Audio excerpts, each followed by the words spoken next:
Hi, and thank you for joining us today. You're listening to Radio Ear Network, and I'm your host, Julie Salant, and this is Motivation Addict on Society Bites Radio, social interaction for the mind and soul. Welcome, everyone. I'm your host, Julie Salant, and today our guest is Dr. Keith Latson and Dr. Rob Franklin, co-founders of Full Bucket, an animal nutritional supplement company, which provides assistance to animals in need. We'll find out more when we return.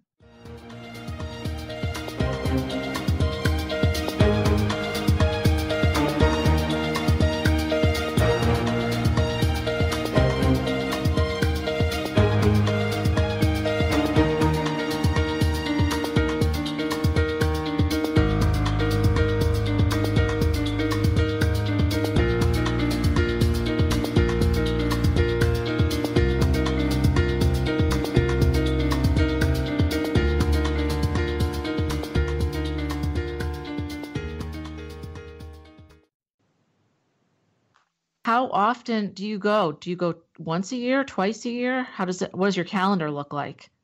Yeah, we typically try to go around the busiest time of the year during for an equine veterinarian. So that typically is in the winter time. So we typically will go down in February, and then we go down in the fall. So October and November. I think this year we're down for a couple of weeks in November, and then we'll be back in Nicaragua like in February. So we're spending 2 to 3 weeks in country, and each week sort of has its own set of volunteers and own set of communities that we visit. I mean, there's 100 million working equids out in the world right now that are still essentially, like you said, the pickup. I mean, they are the Toyota pickup truck of the developing country, and they are used for transportation, for hauling crops to market, for bringing firewood to the house to people that don't have electricity, which is most of the world still. I mean, it's just there are major problems. Even though we're in the 21st century, there are major problems that most of the people in the world are dealing with, and the horse is still as vital as it was, here in the U.S. 120 years ago. Wow. I like to ask you a tough question, and I, because when I see videos and I know what's going on in the world, although I haven't visited and been in your shoes, do you ever find it difficult if you see someone being cruel to one of the animals? Have you seen that? Oh yeah, and it is hard. And again, these are kind people, and I realize that there are mean people out there, and there are kind people out there, and animal cruelty, unfortunately, comes out of both types, and thankfully, it's hard to fix a mean person, but someone who's being cruel out of ignorance is a real opportunity, and right. That is an opportunity that we just absolutely love to get behind. And in fact, we work with a local, he's actually from Mexico, but he is the most amazing man. His name is Concho, or Concepcion Hernandez. And Concho is a natural horseman. And I know you have a lot of respect for those natural horsemen yourself. Yes.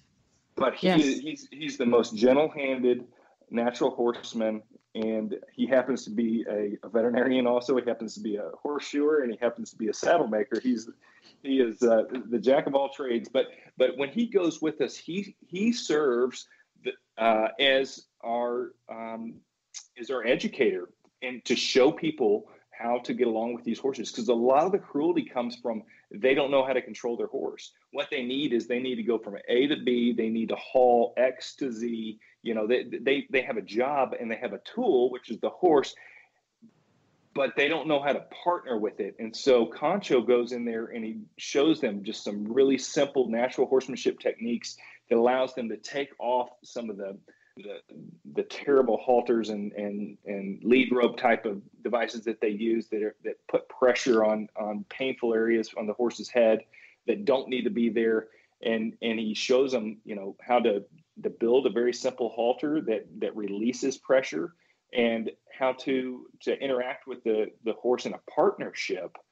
And I mean, it is like a light comes on when he shows them. He'll gather a crowd around like crazy, and they'll sit there and watch him for 30 minutes to an hour, and then whenever they break off, you can see them. They'll go back and they'll start practicing those tools with their horse, and it's just like a whole new partnership that develops between them and their horse, instead of their horse just being a tool.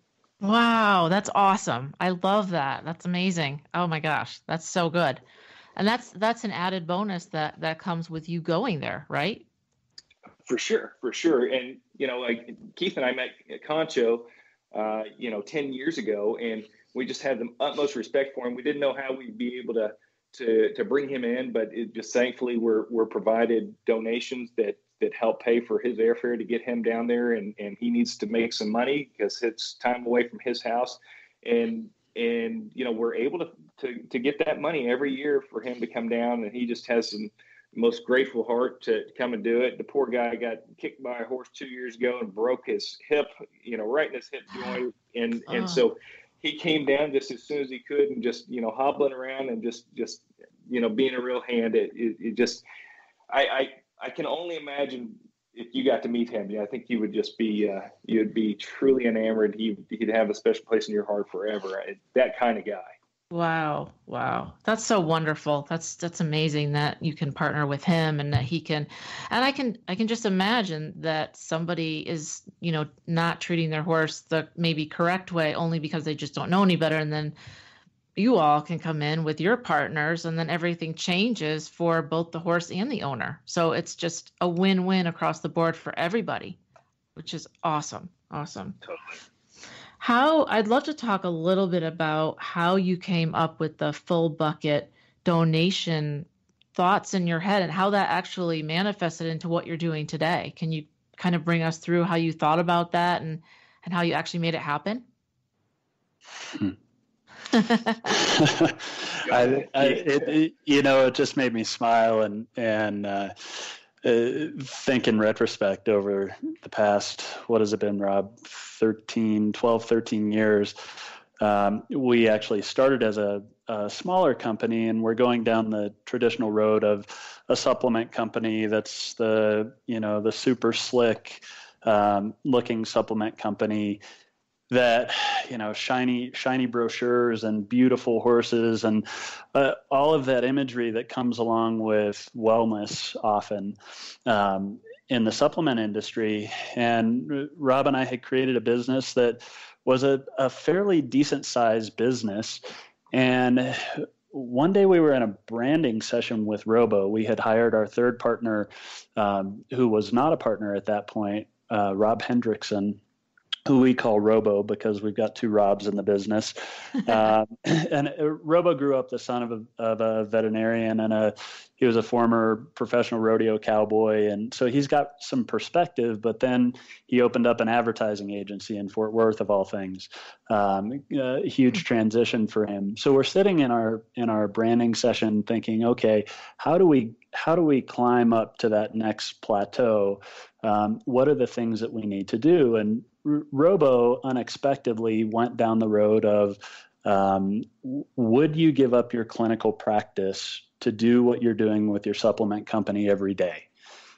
And it was a question that was sort of an earthquake moment for Rob and me when we looked at each other and said, no, we wouldn't. And so we went through the process over a couple of days of saying, well, how do we get there? How do we create that company that's bigger than us, that has a much more far-reaching effect than what we can do for an individual animal as a veterinarian? And this is what came out of it. Now, at the time, how we would put that into action, we had no idea. And it wasn't until that trip to Mexico that we said, you know what, all of this will play together somehow.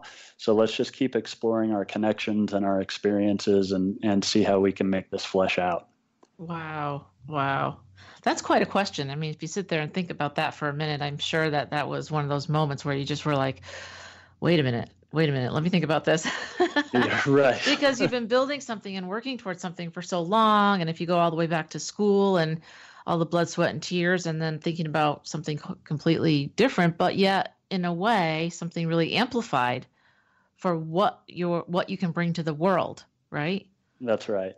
Yeah, I've heard of people refer to it as sole purpose, and I didn't hear that moniker until more recently at a mastermind that I attended in Utah, and we really did find our sole purpose that has driven everything else that we've done in the company since then. So your company, you have supplements, correct? That's right. And then, so what does one have to buy so that you can actually donate a full bucket, quote unquote, to someone in need? Sure, that's a great question. We donate on a serving per serving basis, and so if you purchase a 30 serving bag of our regular strength probiotic, for example, then we'll donate that equivalent 30 servings to an animal in need. And so it's quite a process. It was quite a process of figuring out how all of that works out mathematically. How does that translate? How do we move that from a serving per serving basis into our giving program? But anytime you purchase any one of our products on a serving per serving basis, we give a product to an animal in need. I love that. And do these go out? So do these go out daily, weekly, or do you only send them at certain times in the year? At certain times in the year for our international partners, we do have some small animals, some dog partners, who we send out just as needed. So they'll let us know, hey, we're ready for more. And so we send those out on an ongoing basis. And Hillary, who runs all of our operations, is a rock star. We're so fortunate to have found her through a matchmaking service, and she started as an executive assistant for us, and was a match right away because she runs some equine therapy programs out of her home, out of her place.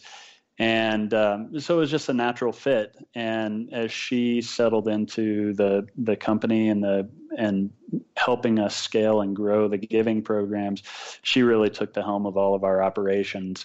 And so she's the one that manages that and really is at the captain's position for the giving trips too, and all of the logistics that are required for those to happen smoothly every time. That is a huge, huge role to play, because I know from just myself having, organized trips for executives, it's quite a lot of moving parts, but you have it on another scale, I'm thinking, just because of what you've already described, because you've not only got yourselves and your team, but then you've got partners on the ground. And so how long does it take to plan a trip like what you're talking about? Oh, Rob can probably speak to that best. We start planning about 8 months out, and a lot of it is just finding out who's going, and then working both with the volunteer team and then also with your in-country team, and trying to get logistics planned on both sides. But thankfully it's this will be, I think, our 15th or 16th trip here coming up this fall, and it's it gets easier each time we do it. You're not reinventing the wheel, so that part is less logistically challenged. What is your 3 to 5 year plan for not only the company but also for your outreach? How do you see things changing, and what would you like to accomplish? I know that's a couple questions in one, but one is for your company, and then one is for what you're doing for outreach and giving. Yeah, I think for the company, we've got right now we really occupy a place for GI health. So we make the best GI supplements for horses and dogs and cats that are available. And so that has taken a long time for us to be able to do that. We continue to refine those products, but but that's something that